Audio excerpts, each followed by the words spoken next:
Uzklausīsim svēto rakstu lasījumu no Jesajas grāmatas 26. nodaļas. Mums ir stipra pilsēta. Aizsardzībai tai ir Dievs izveidojis tās mūrus un ārējos valni. Atveriet vārtus, lai ieiet taisnības tauta, kas tur ticību. Kam stipra ticība, tam tu dod mieru, tiešām mieru, jo viņš paļaujās uz tevi. Paļaujieties uz to kungu vienmēr, jo Dievs, tas kungs, jums ir mūžīgā klints. Amen.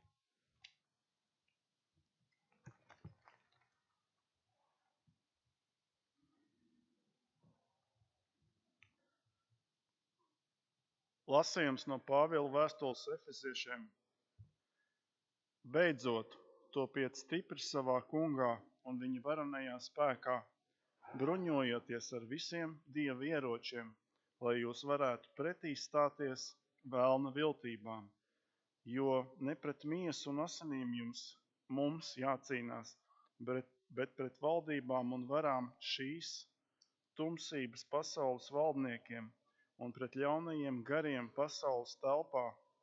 Tāpēc satveriet visus Dieva ieročus, lai jūs būtu spēcīgi pretī stāties ļaunajā dienā un visu uzvarējuši varētu pastāvēt.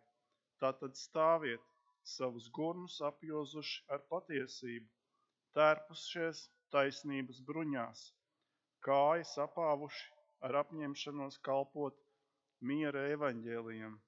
Bez visa tā satveriet ticības vairogu, ar ko jūs varēsiet dzēst visas ļaunā ugunīgās bultas, ņemiet arī pestīšanas bruņu cepuri un garu zobenu, tas ir Dieva vārdu.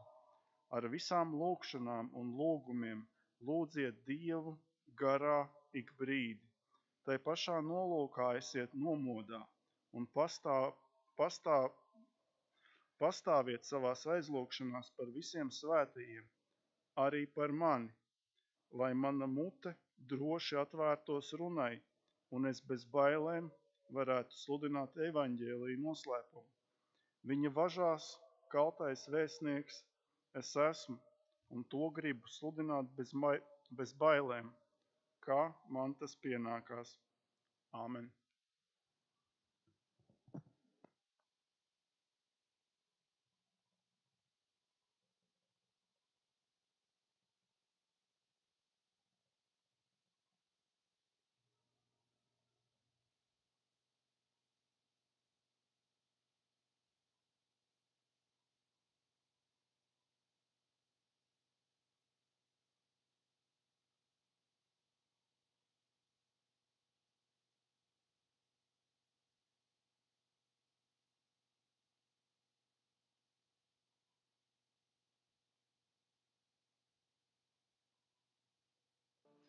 Žēlastība jums un miers no tā, kas bija, kas ir un kas nāk. Lasījums no mūsu Kunga Jēzus Kristus evaņģēlija, ko uzrakstīja svētais Matejs 20. nodaļā. Bet Jēzus viņus pieaicinājis sacīja: jūs zināt, kā valdnieka tautas apspiež, un viņu varenie ir varmācīgi pret tām. Bet tā, lai nav starp jums, kas no jums grib būt liels, tas, lai ir jūsu kalps, un kas jūsu vidū grib būt pirmais, tas, lai ir jūsu vergs. Jo tāpat arī cilvēka dēls nav nācis, lai viņam kalpotu, bet lai viņš pats kalpotu un atdotu savu dzīvību kā izpirkšanas maksu par daudziem. Amen. Nāc, svētais gars, piepild savu ticīgo sirdis un iededz tajā savas mīlestības uguni. Amen.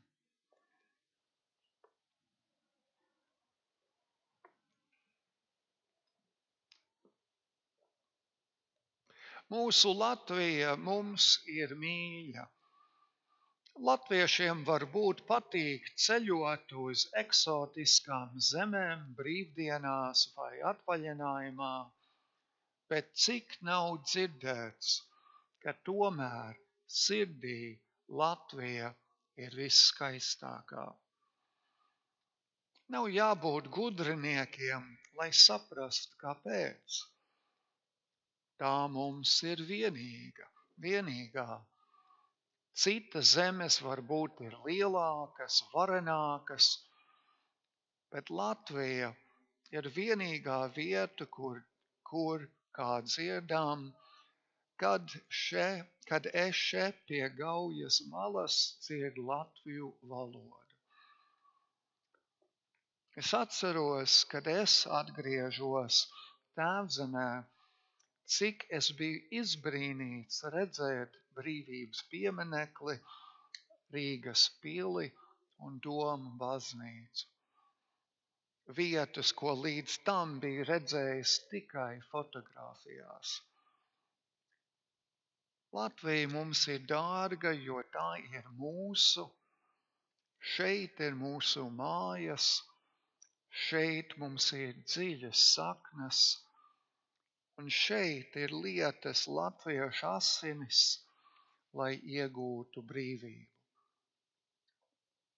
Šeit rokas tika sadotas, lai protestētu pret svešu varu slepeniem paktiem, kas nodeva dzimteni citai varai. Šeit latviešu balsis tika paceltas pret to varu, kas sagūstīja tautu ar Andreja Eglīša vārdiem: klausi Dievs, lūgšanu cēlu, brīvību, brīvību, mūžīgu brīvību elpot grib Latvijas dēli. No Lūcijas Garūtas kandātas Dievs, tava zeme deg. Ir daudz iemeslu, kādēļ Latvija varētu būt mums mīļa un dārga, bet tas viss reducējās uz to, ka Dievs mums to ir devis, tā ir mūsu, un mēs šeit dzīvojam. Bet mums arī nav jābūt gudriniekiem, lai saprast, ka brīvība ir trausla. Vai tas būtu politisks spiediens no rietumiem pieņemt svešus likumus, vai karš, kas vēl kā atmiņā, kas tagad atbalsojās pavisam netālu no Ukrainas.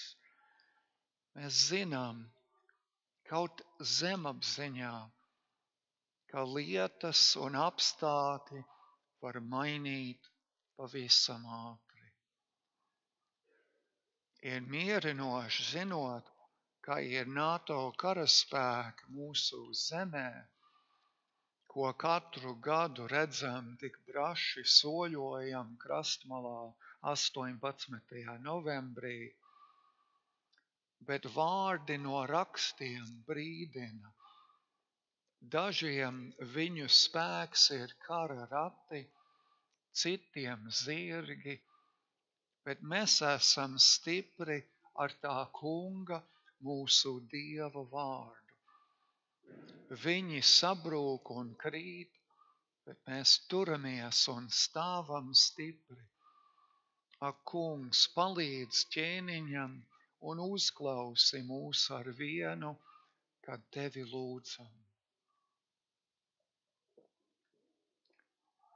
Ir dziesma, ko mēdz dziedāt rudenī, kur Māra Zālīta Ulda Stabulnieka dziesmā ļoti labi apraksta Latvijas stāvokli plašajā un varbūt nedrošajā pasaulē.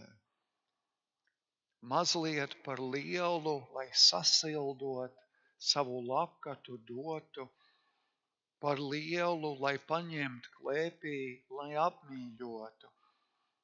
mazliet par mazu, lai palaistu vienu pasaules plašajos ceļos, par mazu, lai laistu vienu es līdzi ceļos. Tāpēc, ka daži runā un citi varbūt domā par tā saucamā X stundu, Latvijas baznīca arī izstrādā plāns, ko darīt, ja tā stunda nāks, vai tas būtu tāda veida atbalsts, ko barakāžu dienās sniedz Doma baznīcā vai kas cits.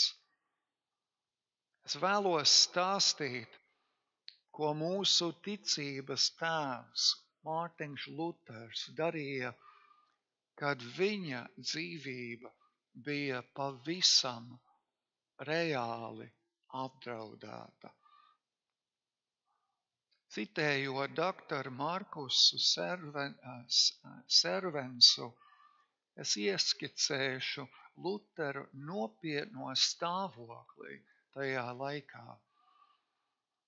Pirms vairākiem nekā 500 gadiem Svētās Romas impērijas imperators Kārlis V pavēlēja Mārtiņam Luteram doties uz Wormsu Vācijā, lai aizstāvētu savu mācību. Viņam tika dota drošības garantija, lai tiktu uz šo prāvu un atpakaļ no tās.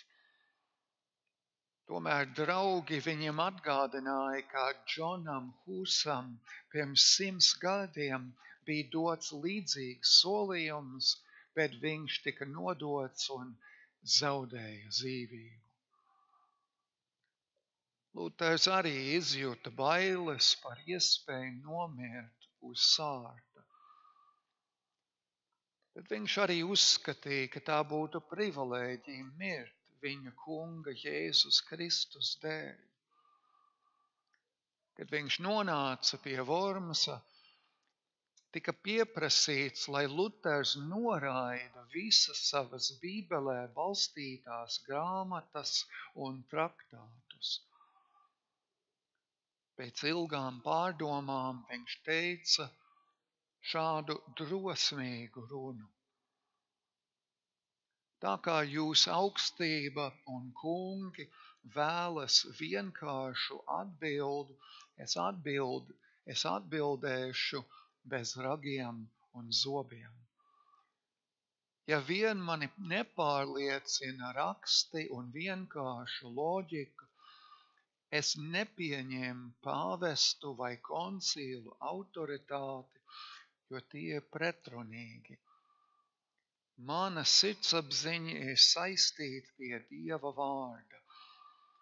Es nevaru atteikties un no nekā neatteikšos, jo iet pret sirdsapziņu nav ne pareizi, ne droši. Šeit es stāvu un citādi es nevaru. Lai Dievs man palīdzi. Amen. Izsvies no sapulces, Luters sāka garot ceļu uz mājām.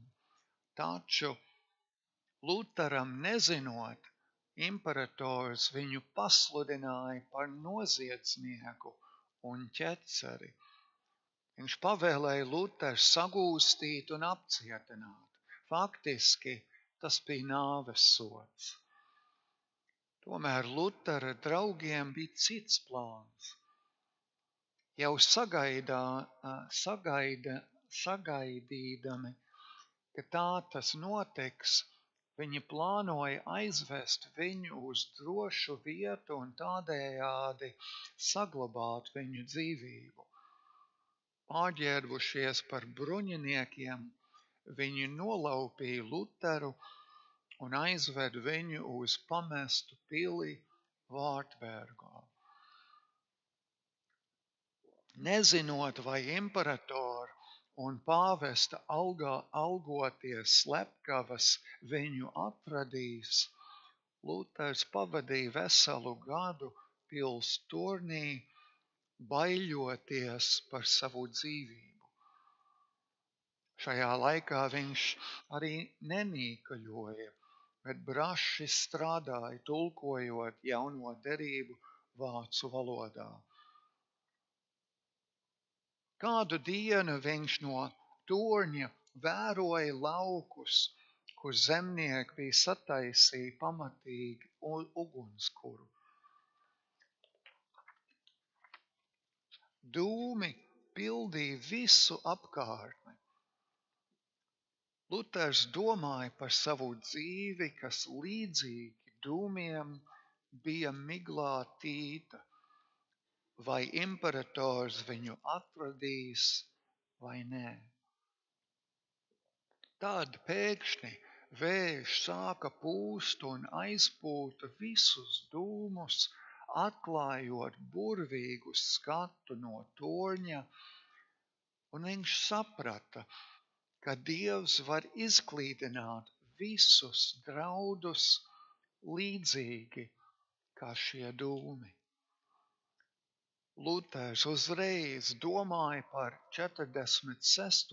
psalmu: Dievs ir mūsu patvērums un stiprums, tiešām spēcīgs palīgs bēdu laikā. Balstoties uz šiem psalma vārdiem, neskatoties uz apkārt esošajiem draudiem, viņš uzrakstīja mūsu baznīcas himnu: Dievs kungs ir mūsu stiprā pils. Šajos svētkos, kad dziedāsim Dievs svētī Latviju, atcerēsimies šo patiesību, ka vienalga no kurienes vējš pūš, un vienalga cik stipri ir draudi, nemiera un neziņa, Dievs kungs ir mūsu stiprā pils. Latvija varbūt ir mazliet par mazu, lai palaistu vienu pasaules plašajos ceļos, bet kamēr vēl ir cilvēki, kas meklē un lūdz Dievu par to, pat bēdu laikos, Dievs ir mūsu patvērums un stiprums. Āmen.